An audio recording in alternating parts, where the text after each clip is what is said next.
I've started looking through Congress of people that are into term limits and that aren't. The people that aren't into term limits tend to be really freaking old. Yeah. Like, there's a pattern there. They want to stay there, right? Like, Mitch McConnell? yeah. Oh my gosh. Yeah. Have you seen the new video? I posted the new video. Oh my Oh, gosh. okay. It's Yeah, insane. he's totally out of it, and this is why we definitely need term limits. Not only age-wise, it's not about the age.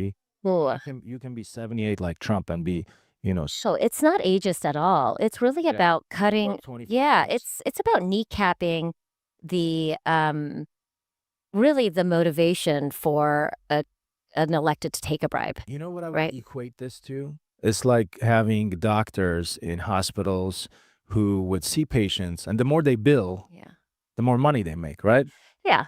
And if you have congressional members and Senate members, if they have term limits, then they would possibly actually judge with their moral compass Right. rather than the compass of what can I do to stay here more? Yes. I Okay. gotta take that lobby money. I gotta make sure I vote on that tobacco bill. I don't care what happens to the public. Yeah. You know what I'm Yeah. saying? Yeah. It's true. And I'll give you two examples in which we saw that very clearly. Marjorie Taylor Greene, how And she, she quit herself. yep. And the moment, and that went hand in hand. Remember, her speaking up and talking about how things are wrong and on her side of the aisle, how she made mistakes, went hand in hand with her being like, I'm not running again. Okay. Number two, John McCain. So The moment, I love John McCain. I do too. The moment, though, he decided not to run again, he went all in for the Affordable Care Act. You can have your opinions about the Affordable Care Act, but he went around the country promoting the Affordable Care Act because he knew it was the right thing for his constituents. Yeah, absolutely. And that's where my ideology comes in is Yeah. you vote not on party lines, but you vote on common sense. Yes. You know, if the Affordable Care Act is assisting millions and millions of Americans, if you're a Republican, you shouldn't vote only on the sense of that, hey, you know, what is my party going to Right. think? Are they going to vote me out? Right. Are my constituents going to vote me out? But also on the other side, you can have this logic that maybe his constituency, you know, in his state, as Senator McCain, Yeah. you know, might have thought that, you know what, actually, he is doing a good job. We need that affordable health care. And that's why he maybe was advertising and Right. promoting affordable health care. So there's a dual scenario all the time to every single question, just like Absolutely. yeah, And there are always multiple histories, right? They say, and it's always history's always written by the victor.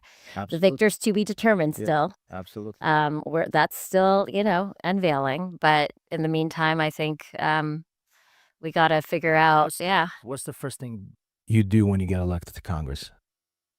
You, Oh my gosh. I just feel like there's such a lack of protections for respecting the Constitution. Um, I mean, I know people want me to say impeach Kristi Noem, yeah, impeach Donald Trump. I really want us to prioritize and put guardrails on what's happening with AI and to protect the next generation from the massive job losses that we're going to experience in the next 10 years. give me a brief example. Well, for example, the data goes is that 1 out of 4 jobs will be gone because of AI in the next 10 years. 1 out of 4. That is going to lead to massive unemployment, right? Hmm. Now, there's some funny conspiracy theories out there. I don't know if I necessarily believe in it, but people are saying Trump knows this, and that's why he's supporting all the illegals right now, so that now He's supporting the illegals? no, deporting Deporting. the illegals. So, like, people that were working to pick our berries Yeah, and yeah, yeah. do all of these jobs. And I've heard this really funny conspiracy theory that he's doing that so that when there are massive job losses because of AI, Americans have jobs. Do you think that's why he's trying to bring manufacturing back to America? I think this idea of bringing manufacturing job back is he's kind of stuck in the past. It's like language that doesn't necessarily apply. You made a great point just moments ago.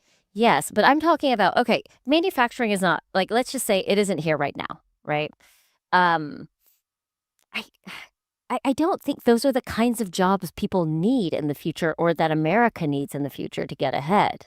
But if we're not going to have any technology jobs, if we're not going to have any coders, we're not going to have anybody. But is that manufacturing? No, that's what I'm saying. Yeah. That's what I'm trying to get at. Yeah. If we're not going to have any more coders because AI is going to code, Yeah. that means we need But what other makes sorts of jobs. what makes us think that manufacturing will take human labor? Why wouldn't it? I mean, we have machines to Yeah. build cars now. Yeah. on the assembly line, we have robots, but we also have a bunch of men and women working on those assembly lines. We have a bunch I don't know enough, yeah, about whether or not those like what those people do. also Yeah. trade jobs. Also, trade jobs is something that we have been missing in America. The average age of a trade worker in America is 56 years old. The average age of a worker in America, I believe, is 30, 36, 38, 38 years old. Mm-hmm. So that means that mostly elder people are in the trade job sector, which is, I don't know, mechanics, body shops, HVAC systems, simple jobs, trade jobs, carpenters, and that slowly is evaporating. That Mhm. trade, job. Do you feel like that's because the demand isn't there or the How can it? education opportunity? 90% of Americans have air conditionings in their house. How can there not be a demand for service repair, for installation?